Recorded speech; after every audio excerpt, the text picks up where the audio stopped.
Ben, ce matin, nous sommes heureux de vous accueillir à l'école du dimanche, et puis on est dans Jean, l'évangile de Jean, chapitre 11. C'est un chapitre, un passage qui est fascinant, mais en même temps, c'est un qui est très long. Ça a beaucoup de différents éléments à regarder. Non, l'objet de Jean, à travers son évangile, c'est de nous présenter Jésus comme le Fils de Dieu. Et vous vous souvenez très bien de Jean 20, verset 31.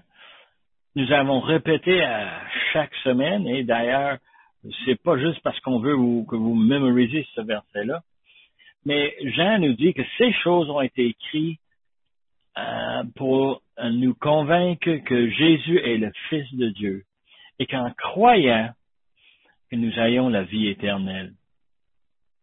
Dans ce chapitre 10 n'est pas différent que la balance.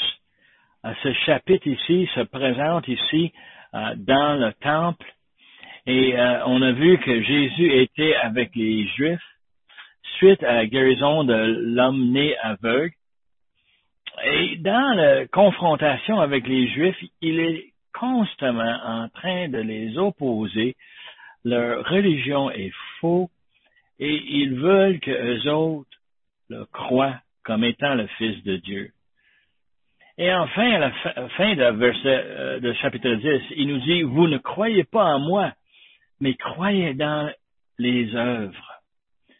Et il faut comprendre que Jésus, tout le long de son ministère, approchait la nation juive avec un enseignement qui était radicalement différent. Et pour ajouter la crédibilité à cette annonce, il a fait miracle par-dessus miracle. Et on a vu dans les 3 autres évangiles plein de toutes sortes de miracles. Jean en a choisi une série de 7.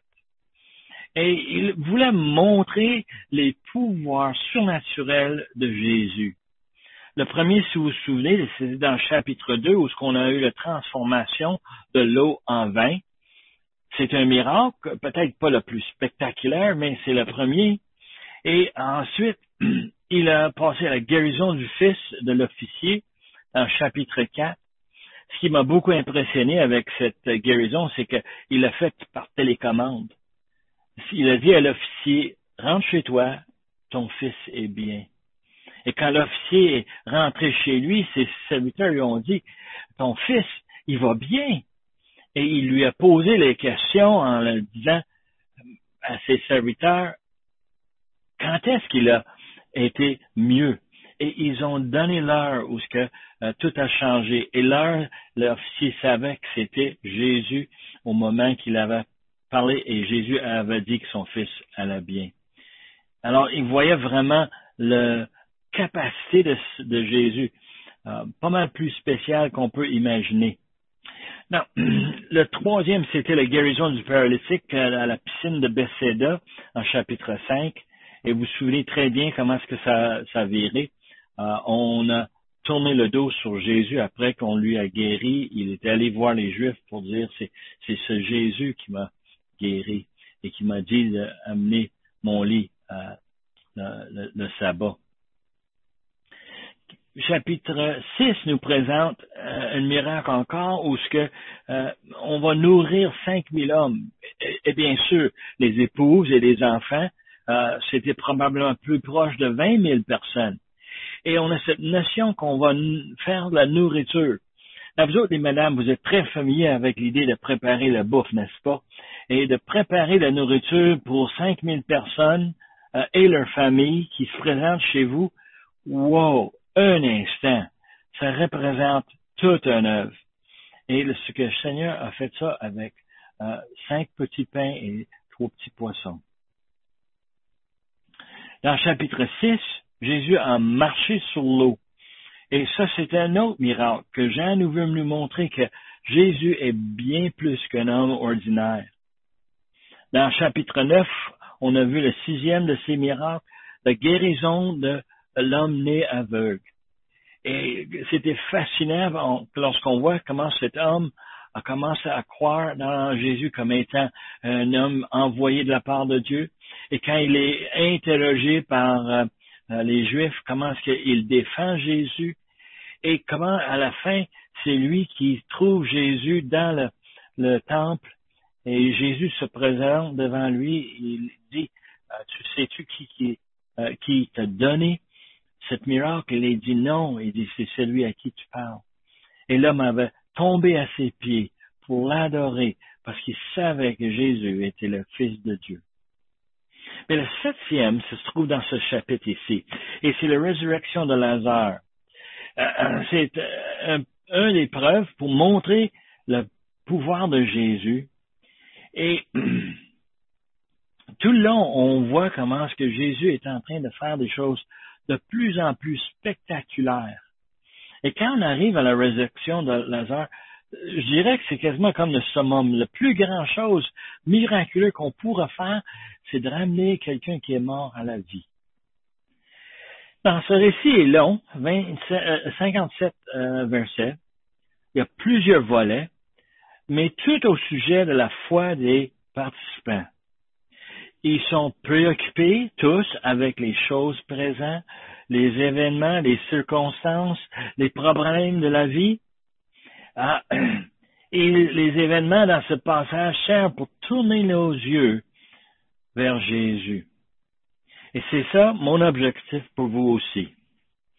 Alors, lorsqu'on regarde le passage, le contexte commence avec un homme qui est malade. Lazare de Béthanie, village de Marie et de Marthe, sa sœur. On nous dit ça à verset 1 et verset 2, on nous donne un autre détail pour nous aider à se positionner. On nous dit que c'était Marie qui oignait de parfum le Seigneur et qui essuyait les pieds avec ses cheveux. Et c'était son frère Lazare qui était malade. Le contexte de ce passage, c'est vraiment la vie familiale de Lazare, de Marie et de Marthe. Dans les évangiles de Luc, on nous introduit ces trois personnes comme une famille accueillante.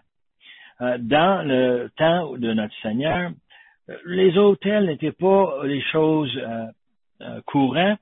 Il y en avait, mais c'était des lieux très, très graves. C'est pas la place où ce qu'on allait. La norme, c'était que parmi le peuple juif, on offre de l'hospitalité et on accueille les voyageurs une place pour se reposer chez nous. Et justement, dans Luc 10, c'est ça qui arrive. Il vivait dans un petit village Béthanie.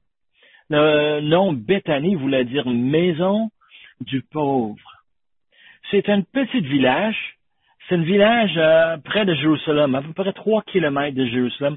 Une bonne marche, mais on peut voir aussi que quand Jésus allait à Jérusalem, c'était une place où on aurait été bien d'arrêter. Et dans Luc 10, c'est Marie qui va chercher, c'est Marthe qui va chercher Jésus et ses disciples pour les amener chez eux. Et lorsqu'elle fait des préparations, elle se présente devant Jésus et elle lui dit, dis à Marie de m'aider avec mes préparations. C'est pas une femme qui se cache ses émotions. Non, pas du tout. Elle se prononce très, très bien. Et Jésus lui a dit, non, laisse Marie tranquille. Elle a choisi le meilleur part. Parce que les choses spirituelles sont toujours beaucoup plus importantes que les choses physiques. Alors, verset 2 ici nous parle de Marie. Il nous dit qu'elle a oint les pieds de Jésus avec le parfum. Le problème avec ceci, c'est que cette façon de reconnaître Marie va très, très bien parce que Jean écrit longtemps après les autres évangiles. Mais il ne raconte pas cette histoire en détail avant qu'on arrive à chapitre 12. Fascinant comment est-ce qu'on voit ces choses-là. On croit que c'était un récit qui était connu dans les 3 autres évangiles, mais que ces évangiles ont été écrits 30 ans plus tôt. Et que c'était quelque chose que tout le monde probablement avait entendu. Cette dame qui a mis de parfum sur les pieds de Jésus et les a essuyés avec ses cheveux. Maintenant, c'est Lazare qui est malade. Et les 2 sœurs savent très bien qui peut le guérir. Verset 3, il nous dit, les sœurs envoyaient dire à Jésus, Seigneur, voici celui que tu aimes est malade. Après avoir entendu cela, Jésus dit, cette maladie n'est point à la mort, mais elle est pour la gloire de Dieu, afin que le Fils de Dieu soit glorifié par elle. Now, nous, on a déjà triché, n'est-ce pas? On a déjà lu cette histoire. C'est pas la première fois que je vous raconte. Hein? Vous savez déjà qu'est-ce qui va arriver. Et on sait très bien qui va recevoir la gloire pour cet miracle. C'est pour Dieu, c'est pour Jésus. Oui, on est content pour Lazare. Quand quelqu'un est malade et ils sont guéris, c'est des bonnes nouvelles. Quelqu'un qui est mort, qui est ressuscité, c'est vraiment des bonnes nouvelles. Mais c'est rien comparé à la gloire qu'on donne à notre Seigneur.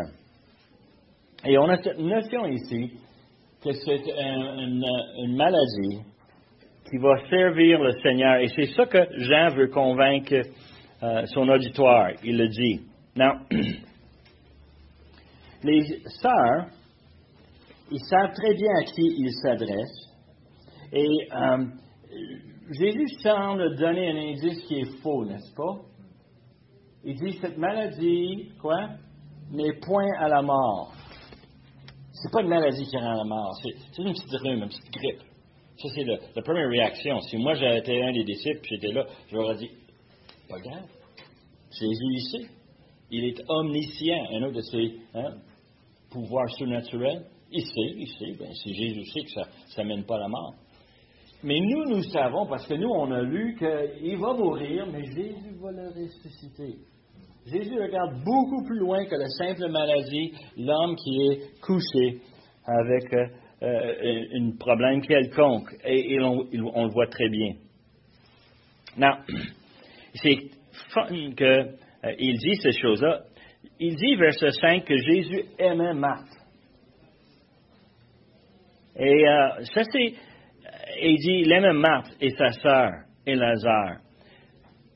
Jean, il met cette phrase-là dedans pour nous donner un aperçu. Et c'est normal, parce que si on regarde le Seigneur Jésus, il se peut que Jésus est occupé avec le ministère où il est au-delà de Jourdain. Vous vous souvenez, la fin du chapitre 6, il est parti de Jérusalem, il est parti où Jean-Baptiste baptisait, et il est en train de passer la bonne nouvelle là-bas. Et ce qui semble, c'est que Jésus s'en fout de Lazare. La première réaction, c'est que c'est pas grave, on n'a pas besoin. Et c'est pas ça du tout. Jean veut corriger ça en disant, oublie pas, Jésus aime vraiment Marie, il aime vraiment Marthe, il aime Lazare. Et ça, c'est important qu'il dise ça. Verset 6, lorsqu'il eut appris que Lazare était malade, il restait 2 jours encore dans le lieu où il était. Et il dit ensuite aux disciples, retournons en Judée. Bizarre ça un peu, hein? 2 jours, il fait rien, puis là, tout à coup, on y va. Et la question, c'est pourquoi? La logique humaine dit qu'il était occupé et il va y aller quand il est libre. C'est peut-être ça. Comme je t'ai dit, Don Carson a un très bon commentaire là-dessus. Et moi, j'ai entendu Don le présenter dans une session il y a bien des années, puis ce que je trouvais fascinant, c'est comment est-ce que Don décrit ça. Il raconte une histoire que sa mère lui a racontée, que sa mère a vécue. En anglais, on a une expression qui s'appelle un dead ringer. C'est quelqu'un qui sonne une cloche mais qui est mort. Et c'était une tradition autrefois, on ne le fait plus, merci. Autrefois, on n'avait pas les technologies nécessaires pour savoir si quelqu'un était vraiment mort. Est-ce qu'il respire? Est-ce qu'il y a un pouls? On n'avait pas ces moyens-là. Alors, ce qu'on faisait, c'est qu'on mettait le cadavre dans un cercueil et à leur main, on attachait une corde et la corde sortait du cercueil avec une cloche. Et c'est arrivé à la mère de Don Carson, quand elle était petite, elle dit, on est allé en funérailles et on avait un processus avec le cercueil. Et tout à coup, la cloche commence à sonner. La personne dans le cercueil n'était pas morte. On pensait qu'elle était morte.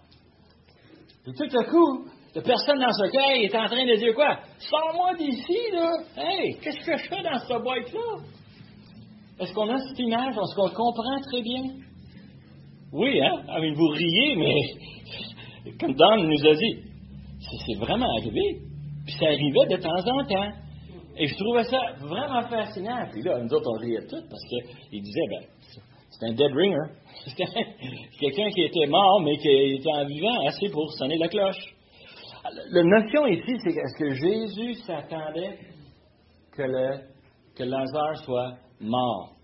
Vraiment mort. Et c'est quand même impressionnant lorsqu'on voit ce passage. On est touché par le détail. Le Seigneur, il savait très bien ce qui se passait. Il voulait que le miracle soit vraiment convaincant, que quelqu'un va voir ça et dire oui, Lazare était vraiment mort. Et il y a d'autres indices pour appuyer ce qu'on dit, n'est-ce pas? Et on va le voir plus tard. On va lui dire que Lazare est déjà mort depuis 4 jours. Vous savez qu'est-ce qui arrive à un corps lorsqu'il est mort 4 jours? Il commence à sentir, hein? Tito l'a lu, hein? Il est triché, lui. Vous savez que le corps humain, lorsqu'on arrête de pomper le sang à travers les artères et les veines, qu'est-ce qui arrive? Le mot gentil, c'est la décomposition, right? Ouais. Mais c'est carrément dégueulasse. OK?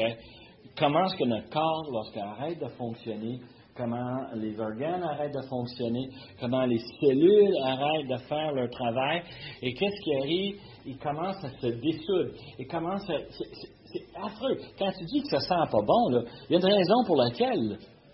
Et ce qu'il nous dit, d'après les différents experts, c'est que normalement, ça ne prend pas de temps.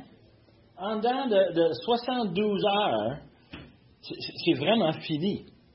C'est incroyable comment vite le corps commence le processus de décomposition.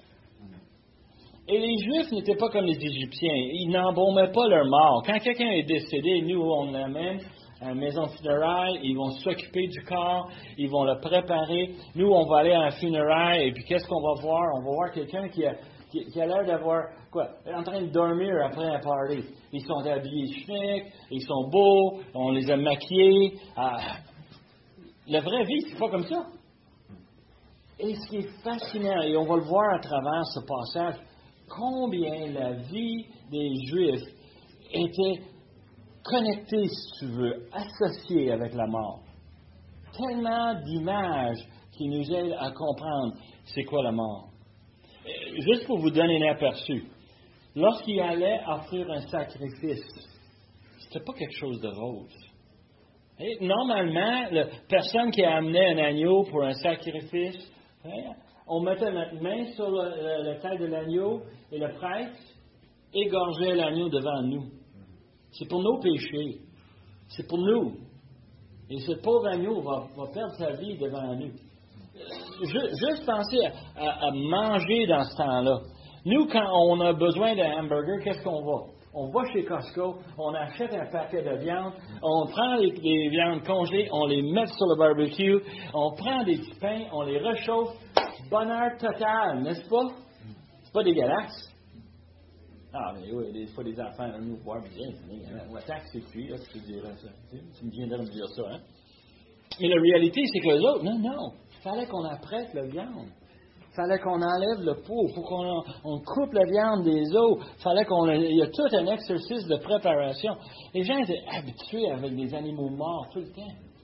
Et quand quelqu'un était décédé, les Juifs n'embaumaient pas. Il n'y avait aucune préservation. Le corps commençait à se défaire. Et eux autres, ils l'enterraient tout de suite. Processus normal dans un enterrement juif, c'était le corps dans le sol. Numéro 1. Première chose, amène une pelle, on va l'enterrer, c'est fini, on l'amène. Mais c'était pas fini. Pensez un peu, là. Nous, on a les funérailles, on va donner nos souhaits, nos condoléances aux gens, et on partage de bonnes mémoires, on passe du temps ensemble. Et c'est pour s'encourager. Les Juifs, leur funérailles duraient 16 jours. 16 jours où ce qu'on allait encourager la famille et ceux qui étaient proches de celui qui est décédé. Et c'était quelque chose. Ces 16 jours, Après que le corps était dans le terre, on servait la nourriture. J'ai lu cette semaine le menu typique. Et c'était pas fort, c'était pas spectaculaire. C'était du pain, des œufs bouillis, c'était des petites pâtes, c'était rien de spectaculaire. Et on mange ça pendant 7 jours. C'était vraiment sobre et c'était un moment triste. Et une autre caractéristique qu'on n'a pas, mais les Juifs, ils croyaient que c'était important de pleurer. Et je veux dire pleurer dans un sens, pas des petites larmes. Et je peux te dire, moi j'ai déjà assisté à des funérailles des personnes proches de moi et j'avais des larmes. Quand mon oncle Denis est parti, quand mon père est parti. C'était vraiment pour moi un moment triste. Mais les Juifs, c'était pas comme ça. Eux autres, c'est crier, c'est pleurer. Et puis, c'était normal, surtout si on avait un peu d'argent, on embauchait des professionnels, qu'eux autres, ils savent vraiment comment pleurer. Eux autres vont venir, ils vont nous inspirer et on va tous crier ensemble, on va pleurer. Et pas pendant 1 heure, pendant 7 jours. C'était incroyable, une vacarme. Et c'était une autre façon. Pourquoi? Parce que les autres, la mort, ils sont très habitués. Il est parti Lazare, il est dans la terre, c'est fini. Il n'y a pas de fermeture à part du fait qu'on est là et ensemble, on s'encourage. On s'encourage dans notre tristesse. Alors, quand Jésus dit, on va y aller, les disciples, eux autres, y réagissent. Verset 8. Les disciples lui disent, Rabbi, les Juifs, tout récemment, cherchaient à te lapider. Les disciples se souviennent très, très bien de chapitre 10. Et comment Jésus s'est évadé et il cherchait à le lapider parce qu'il s'est identifié comme le Fils de Dieu. Et pour eux autres, c'était blasphème. Et Jésus répondit quelque chose de spécial, de surprenant. Il dit, n'y a-t-il pas 12 heures au jour? Si quelqu'un marche pendant le jour, il ne bronche point, tombe pas, parce qu'il voit la lumière de ce monde. Mais si quelqu'un marche pendant la nuit, il bronche, il tombe. Et parce que la lumière n'est pas en lui. Jésus parle ici de 12 heures. C'est quoi les 12 heures? C'est le lever du soleil jusqu'au coucher du soleil. Ils n'avaient pas l'électricité qu'on a aujourd'hui avec les lumières d'ailes qui sont brillantes et peu coûteux. On aime tellement ça. Nous, on peut travailler, de 5 heures du matin jusqu'à minuit, si on veut. Mais les autres 12 heures représentaient l'heure normale du travail. Et quand on travaillait, on travaille avec la lumière, on voit ce qui se passe, on sait ce qui arrive. C'est normal. Et c'est ça que Jésus est en train de dire à ses disciples. On y va. Pourquoi? Parce que c'est normal. C'est ce qu'on fait. Mon grand frère, lui, était responsable d'une entreprise et puis je suis allé lui aider une fois et je trouvais que dans les choses qu'on faisait, ça coûtait cher. On envoie les choses par la poste et ça coûte presque le prix. Il travaille pour Grace to You et puis on envoie une Bible, puis le coût du Bible, la moitié, c'est quasiment le transport aujourd'hui. Et j'ai trouvé, c'est bien trop cher, ça. Et mon frère m'avait regardé, puis avec les bras comme ça, il dit, c'est ce qu'on fait. Quelqu'un a commandé une Bible, on lui envoie une Bible. Si c'est cher, c'est ça qu'il faut faire. On fait qu'est-ce qu'on fait. Et Jésus est en train de dire aux disciples, oui, c'est dangereux de retourner près de Jérusalem, mais c'est ce qu'on fait. C'est ce qu'on devrait faire. Il est en train de dire, c'est normal, c'est comme ça. Et ça, je trouve ça surprenant, parce que parmi les chrétiens aujourd'hui, beaucoup on entend des craintes, des pleurs, même des plaintes en disant, je ne veux pas faire telle affaire, c'est pas correct, c'est injuste, on me traite mal. Et Jésus, chez nous, il dirait quoi? Il y a 12 heures dans une journée. C'est ça qu'il va dire. C'est ça qu'on fait. Et nous, souvent, on prend ça à cœur, et en réalité, c'est ça que Dieu s'attend de nous. Alors, nous le faisons ce que Dieu met devant nous, en sachant que Dieu est bon, qu'il va accomplir sa volonté. On va avoir une opportunité de voir, pour moi, le plus grand miracle de tout, c'est la souveraineté de Dieu. On va avoir une opportunité de voir Dieu à l'œuvre de faire ce que Dieu va faire. Et après ces paroles, verset 11, il dit, Lazare, notre ami, dort, mais je vais le réveiller. Dormir pour réveiller? C'est normal, ça, quelqu'un qui dort, on le réveille quand c'est le temps de se lever. Puis, right? C'est la tâche que Jésus doit faire. Il va pour le réveiller. Mais le problème, c'est que les disciples, eux autres, ils interprètent ce que Jésus dit, littéralement, comme s'il parlait de la vie quotidienne. Ben, s'il dort, une malade qui dort, c'est pas une chose méchante, n'est-ce pas? Ça va reprendre ses forces avec le sommeil, de reprendre ses énergies. Prends quelqu'un qui est malade, qui dort paisiblement, c'est un encouragement. Et les disciples disent, Seigneur, on n'a pas besoin d'y aller, il dort. Si tu dis qu'il dort, ben, c'est parce qu'il s'en vient, ça s'améliore son affaire. Hein? Et là, Jésus est obligé de dire, non, tu comprends pas. Il dit, Lazare est mort. Et si moi, j'étais un des 12 là, je dirais, c'est ça que tu voulais dire par dormir. C'est ça, hein? Lazare est mort. Ça devient tout clair, la situation. Non, je ne sais pas si les disciples pensaient à ce moment-là, OK, on y va, c'est pour le ressusciter. Je ne suis pas convaincu qu'ils voyaient ça. Ils ont déjà vu Jésus ressusciter, hein, la fille de Jairus. Hein? Ils ont déjà vu Jésus ressusciter le jeune homme qui était mort en sortant du village. Il a ressuscité. Mais c'était des causes que la personne était morte depuis quoi? Quelques minutes, une heure, 2 heures. C'est rapide l'affaire. Et là, dans ce cas ici, là, ça fait quand même un bon bout de temps. Et Jésus dit, et à cause de vous, là, il est en train de blâmer les disciples, right? À cause de vous, afin que vous croyiez, je me réjouis de ce que je n'étais pas là. Mais allons vers lui. Sur quoi, et moi j'aime sur quoi, c'est Thomas. On connaît un peu Thomas, hein? Et moi j'aime Thomas parce qu'il est sarcastique. Il est sec un peu. Oui, il est sarcastique. Qu'est-ce qu'il dit ici, Sam? Il dit quoi? Allons aussi, afin de mourir avec lui. Hein, c'est ça qu'il dit, hein? Et justement, il a raison. Moi, je trouve qu'il est courageux. OK, le Seigneur, il veut qu'on y aille. On sait que ça peut virer mal. Mais on y va. Courage, prends courage. Thomas, il a dit. Et je trouve ça fascinant que Jean insère ça là-dedans. Parce que ça nous pose des questions sur Thomas. Quand Thomas était accusé, parce qu'il n'était pas là quand Jésus s'est présenté, il dit, si je ne le vois pas, c'est quoi? Ses marques dans ses mains, dans ses pieds, dans son côte. Hein? Je ne le croirai pas. C'est une réaction émotionnelle, hein? Il me semble qu'il représente beaucoup de nos sentiments à nous. Hein? Thomas, je le trouve fascinant comme caractère. Now, pourquoi le retard de 2 jours? On est convaincu que c'est à cause que le Seigneur veut donner le temps nécessaire que tout le monde soit convaincu que Lazare il est vraiment mort. On le sent. Hein?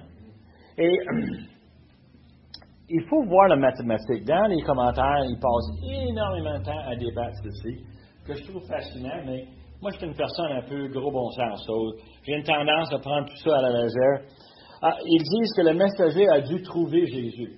Est-ce qu'il savait exactement où il allait? Est-ce que tout le monde le savait? Est-ce qu'il était capable de trouver? Ça prend du temps, le trouver. Et puis se rendre à lui, ça prendra au moins minimum 1 jour, probablement 2 jours. On n'est pas sûr, certain, combien de temps que ça y prenait. Mais on sait que Jésus a attendu le retard, le fameux retard de 2 jours. Et puis, on pense qu'il a pris le temps de voyager de où ce qu'il était, au-delà de Jourdain, pour revenir à Béthanie. Est-ce que ça prenait 2 jours, 1 jour? Il y a un énorme débat là-dessus. Mais on parle entre 4 à 6 jours. Nous autres, on va dire 4. 4 semble assez bien. Et plus tard, on va savoir, par le témoignage des personnes à la funéraille, que ça faisait 4 jours que Lazare était dans le tombeau. 4 jours veut dire qu'il est probablement décédé très rapidement après que le messager est parti. Alors, les chances que Jésus soit là pour le guérir sont presque nulles. Alors, on voit cette situation. On voit comment est-ce que ça arrive. Now, un des éléments que je n'ai pas mentionné, mais dans les funérailles juifs, une des choses que les Juifs croyaient, c'est que le corps et l'esprit sont séparés à la mort. Que le corps, on l'enterre, mais l'esprit quitte. Et l'esprit ne quitte pas facilement.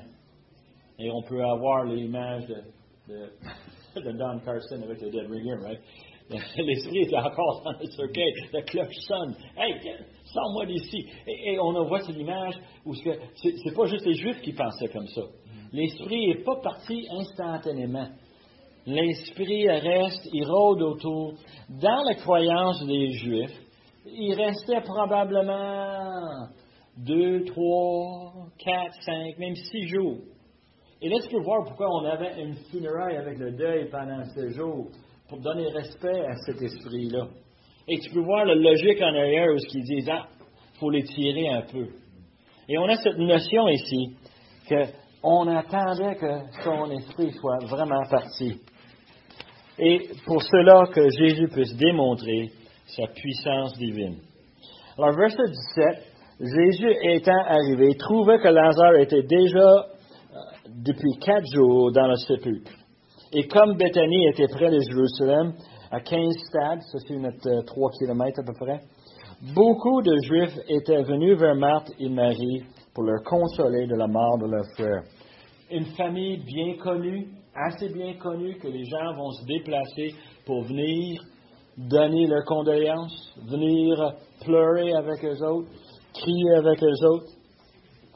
Alors, ils ont cette image tellement claire de ce qui est en train de se produire. Et Jésus arrive, et verset 20, lorsque Marthe apprit que Jésus arrivait, elle alla au-devant de lui, tandis que Marie se tenait assise à la maison. Je ne sais pas vous autres, est-ce que vous avez des relations assez proches, intimes avec des gens?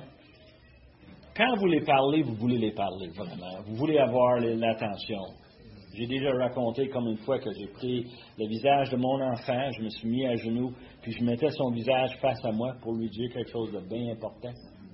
Mais c'est la même notion. Marthe ici, là, elle veut parler au Seigneur, mais elle ne veut pas avec tout le criage, avec toutes les pleurs, avec tout ce qui se passait autour. Elle entend qu'il s'en vient, son messager est probablement revenu, il lui a dit, le Seigneur s'en vient. Et elle est partie à cause pour aller le rencontrer parce qu'elle veut lui parler. Et je trouve ça vraiment touchant.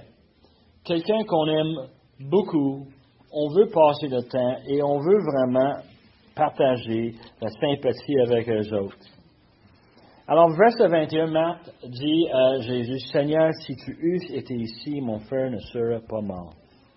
Mais maintenant même, je sais que tout ce que tu demanderas à Dieu, Dieu t'exaucera. » Alors, Marthe ici exprime une confiance dans le Seigneur. La question que j'ai, et je n'ai pas de réponse parfaite, est-ce qu'elle avait une confiance que Jésus était pour ressusciter Lazare? Elle ne dit pas, mais c'est presque comme si elle voudrait être capable de le dire. Je ne sais pas si vous avez cette impression en lisant ce verset-là. T'as quand même... c'est quoi tes intentions quand elle dit ces choses-là? Et on sait par la balance de passage que Marthe, elle a une bonne connaissance de toutes les promesses de l'Ancien Testament, à un point qu'elle est capable de dire, Seigneur, je sais que tu es capable de faire ce que tu peux. Et je sais que j'ai confiance en toi. Et Jésus lui dit, verset 23, ton frère ressuscitera. Et elle répond, je sais, lui répondit Marthe, qu'il ressuscitera à la résurrection au dernier jour. Cette promesse qu'elle sait, qu'elle comprend, elle a une assurance de savoir que Lazare, il va se ressusciter à la fin. Et Jésus lui dit, je suis la résurrection et la vie. Celui qui croit en moi vivra, quand même qu'il sera mort. Et quiconque vit et croit en moi ne mourra jamais. Et là, le piège intime, hein? Il dit quoi? Crois-tu cela? Jésus met Marthe au mur, puis il dit, écoute, est-ce que tu crois? Elle dit, oui Seigneur, je crois que tu es le Christ, le Fils de Dieu, qui devait venir dans le monde. Quand Jean écrivait ça, je suis sûr qu'il disait, ah ouais, c'est un très bon témoignage. Ça, c'est un témoignage. Et c'est pas tout les malheurs de sa vie. Non, non, non, non. Jésus est le Fils de Dieu. Et elle croit. Alors Jésus, il s'identifie comme la résurrection de la vie. Il a besoin de mettre un peu d'action, hein, avec ses paroles. On va le voir la semaine prochaine, parce qu'on a le temps, il nous échappe. Mais Martha, ici, affirme sa conviction dans le Seigneur. Et le Seigneur, lui, affirme le fait que c'est lui qui va ressusciter. C'est important à comprendre. Quand on va mourir, ceux qui ont mis leur confiance dans le Seigneur, ceux qui croient que Jésus est mort sur la croix pour payer leurs péchés, ils ont donné leur vie au Seigneur et ils croient à cela, ils peuvent s'attendre qu'ils vont se ressusciter. Ce ne sera pas un petit acte secondaire, ça va être majeur. Et quand ça va arriver, ça va être fait par la main du Seigneur Jésus. Il est la résurrection. Okay? Ce n'est pas quelque chose en dehors de son contrôle. Ce n'est pas quelque chose que lui, il va aller voir le Père, puis il va supplier le Père de nous. Non, non, non, non, non. C'est lui qui a le pouvoir, c'est lui qui va le faire. C'est lui qui a la vie. Et moi, je trouve ça fascinant comment est-ce que Jésus s'identifie tellement. Dernière chose qu'on regarde. Ayant ainsi parlé, elle s'en allait, ça c'est Marc, pour parler secrètement avec Marie, sa sœur, et elle lui dit, le Maître est ici, il te demande. Dès que Marie eut entendu, elle se levait promptement et alla vers lui.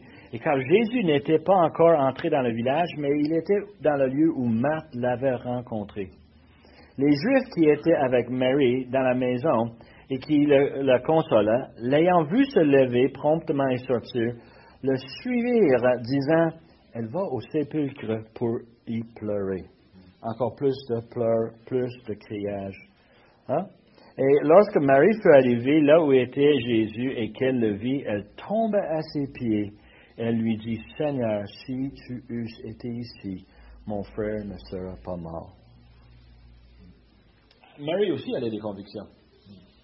Marie, elle a tellement confiance en le Seigneur, mais elle voit ça comme étant celui qui pouvait guérir la maladie. Et elle est encouragée par le fait que Jésus est arrivé. On le voit de façon qu'elle arrive. Et dans son esprit, c'est trop tard. Est-ce que vous avez jamais pensé ça, que c'est trop tard? Moi, ça m'arrive souvent. Je vois les choses arriver, puis je dis, ah, tiens, ça y est, c'est fini. Pour découvrir que quoi? C'est pas fini. Il y a un autre volet, il y a un autre élément. Souvent, à l'ouvrage, quelque chose va arriver, j'ai des projets en marche, et on va nous dire, ah, plus de budget, tu peux rien faire, arrête. On arrête les travaux, on termine tout, on sert tous les outils, on ne fait plus rien. 3 semaines plus tard, on a trouvé l'argent, recommence. Mais j'ai tout envoyé le monde ailleurs. Qu'est-ce que je vais faire maintenant? La panique totale. Hein? Est-ce que tu vois ça des fois, les choses dans la vie? On pense que c'est tout fini, mais c'est pas. Alors, je vais me raconter cette petite anecdote, mais ma belle-sœur est venue avec son mari et ses enfants chez nous, et Christiane avait préparé une énorme pâte de pizza pour leur faire manger. Et nous autres, on avait hâte et tout. Et les 2 dames parlaient dans la cuisine. Christiane a mis la pâte dans le four pour la faire lever. Elle a mis une serviette par-dessus pour garder l'humidité. Et puis, elle continue à parler. Et dans l'après-midi, elle s'en va, puis elle allume le poêle pour préparer le préchauffé pour faire la pizza. Et on continue à parler, pour réaliser qu'elle n'a jamais sorti la pâte, elle n'a jamais étiré la pâte, elle n'a jamais mis ça sur les tôles. Elle voit les tôles vides, et puis elle voit le four allumé. Mais où est-ce qu'il y a la pâte? Oh non! Et je me souviens comment que ma chère épouse était tellement déçue. Elle ouvre ça, puis elle a une grosse motte de pâte qui est moitié cuite. Le linge de vaisselle a été cuit dedans. Elle était vraiment déçue. Et ma belle-sœur était à côté d'elle, puis elle voyait, puis elle disait, ah ben c'est dommage, c'est dommage. Là, ma belle-sœur a dit, t'as-tu des pains pita? J'en ai dit, oui, j'en ai dans le congélateur. On va les dégeler. Puis elle a sorti ça, puis la sauce, puis le pepperoni, puis le fromage. Ils ont fait des pizzas délicieux avec des pâtes. Et c'était drôle parce qu'on était tellement déçus. Et après ça, on était à table, on mange, puis tout le monde est content, on a oublié le dégât. Incroyable comment est-ce que la vie est comme ça, n'est-ce pas? Et Jésus est en train de dire, c'est pas fini, Marie. C'est pas fini. Je termine là et on va continuer la semaine prochaine. Mais entre-temps, pense au fait, est-ce que nous, on a assez d'évidence pour croire que Jésus est le Fils de Dieu? C'est ça la question que Jean nous pose à travers l'Évangile. Et c'est à nous à répondre. Père éternel, on veut te remercier pour Jean qui était fidèle et comment il a, à la fin de sa vie, il nous donne cet évangile qui nous raconte la vie de notre Seigneur. Et Seigneur, on était vraiment touchés par ce passage, par les miracles que Jésus a déjà faits, par les miracles que Jésus va faire. Et Seigneur, on sait comment est-ce que tu es un Dieu miséricordieux. Tu nous donnes encore une autre chance de lire, de croire, de mettre notre confiance en toi. On te remercie pour le fait que ta souveraineté a tellement bien dirigé les événements. Et Seigneur, on demande que tu puisses nous aider à être des témoins de cette souveraineté, de parler ça ouvertement aux gens autour de nous, que tu nous aimes, que tu as envoyé ton Fils, et on n'a que de l'accepter. Seigneur, c'est pas facile, je sais, on est rempli de péchés, il faut tourner de nos péchés. Et Seigneur, on voudrait que tu nous touches par ton Saint-Esprit, touche les personnes autour de nous pour qu'on ait un témoignage à porter de fruits. Nous demandons ces choses par le beau nom de Jésus. Amen.